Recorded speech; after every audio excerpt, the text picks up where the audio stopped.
আজ বানাবো আলু দিয়ে মাছের ঝোল।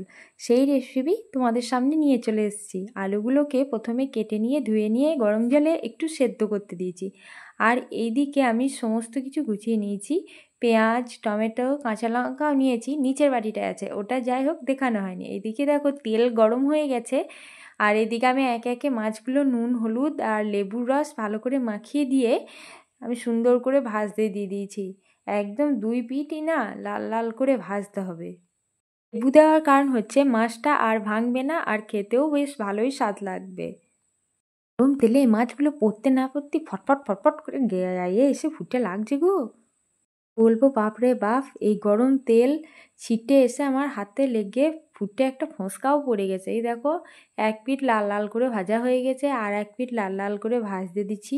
এই জন্য উল্টিয়ে নিচ্ছি। মাছগুলো একটার পর একটা এরকম লাল লাল করে সুন্দর করে ভাজবে, তবে গিয়ে মাছ খেতে ভালো লাগবে। কাঁচা কাঁচা মাছ ভাজা আমার একদম ভালো লাগে না, ওই জন্য আমি লাল লাল করে ভেজে নিই বাপু। তোমরাও এরকম লাল লাল করে ভাজবে। এই দেখো ভাজা হয়ে গেছে, তুলে নিলাম। তোলাটা দেখাইতে পারলাম না কারণ বাঁ হাতে ফোন আর ডান হাতে খুন্তি। এই দেখো কড়াইয়ে তেল দিয়ে দিয়েছি। তেলটা দেখে মনে হচ্ছে অল্প একটুখানি, কিন্তু মোটেও অল্প একটুখানি নয়, বেশ খানিকটা তেল দিয়ে দিয়েছি। 5 ফোড়ন দিয়ে দিলাম। তোমাদের বাড়িতে 5, 6, 7, 8 যত রকমের ফোড়ন আছে তোমরাও সব দিয়ে দেবে। তারপর পেঁয়াজ কুচিয়ে রেখেছিলাম দিয়ে দিলাম। পেঁয়াজগুলোকে আবার লাল লাল করে বেশ ভাজতে হবে। হ্যাঁ, পেঁয়াজগুলো আবার কাঁচা থাকলে খেতে ভালো লাগবে না। আরও 4টি ছিল, সেটাও দিয়ে দিলাম। শাশুড়ি মাকে বলেছিলাম এসব কাটাকাটি করে রেখে দিতে, সেই কেটে কুটে রেখে গেছে। বাবা, আমার ওইসব কাটাকাটি করতে একদম ভালো লাগে না। ওই রান্নাটা কোনো রকম কষ্ট করে করি। তাও দেখো এরকম পেঁয়াজগুলো ভাজছি, এখনও ভাজা হয়নি, কেননা অল্প আঁচে ভাজছি। বেশি জোরে দিলে আবার যদি পুড়ে যায় সেই ভয়ে বেশি জোরেও দিতে পারছি না।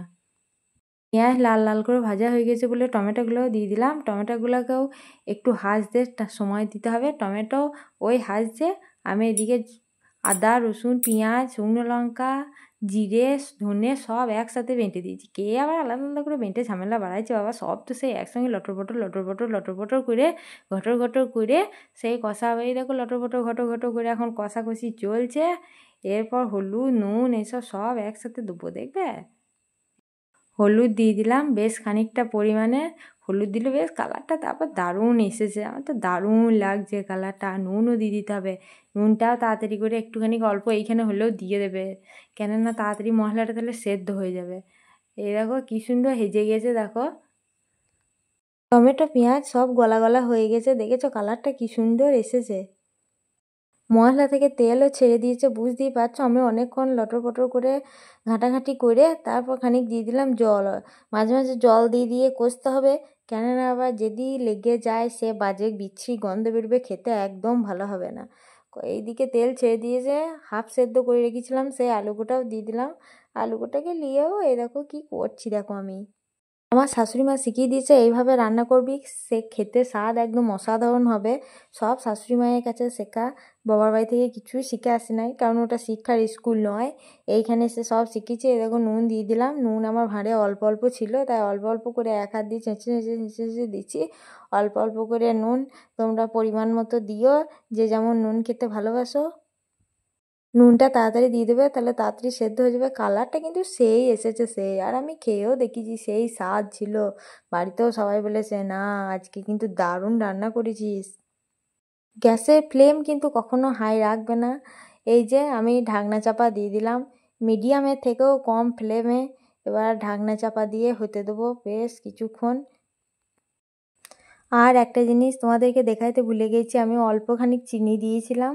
এটা তোমরা দিতেও পারো, নাও দিতে পারো, দিলে বেশ কালারটা ভালো আসে আর খেতে স্বাদটাও ভালো লাগে। আমাকে শাশুড়ি মা শিখিয়ে দিয়েছে সব রান্নায় অল্প অল্প করে চিনি দিবি, ওই জন্য আমি সব রান্নাতেই অল্প অল্প করে চিনি দিই।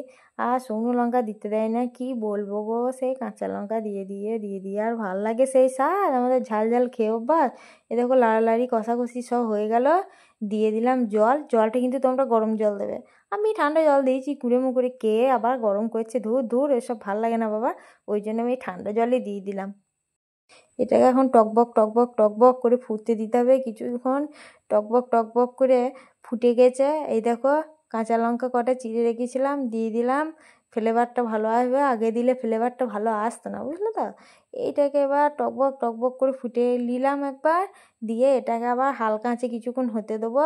এরকম মাছগুলো ভেজে রেখেছিলাম সেইগুলোকেও দিয়ে দিলাম।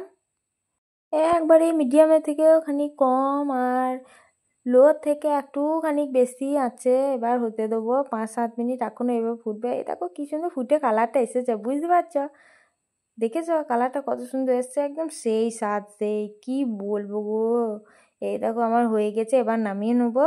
এই যে বাটিতে ঢেলে নিয়েছি, নামানোটা আর দেখাইতে পারলাম না, কারণ আমার বাঁ হাতে ফোন আর ডান হাতে আমি এইদিকে কাজ করছি। ক্যামেরা ধরার কেউ নাই, কি বলবো, স্ট্যান্ডটাও ভেঙে গেছে। আজকে ভিডিও এইটুকু।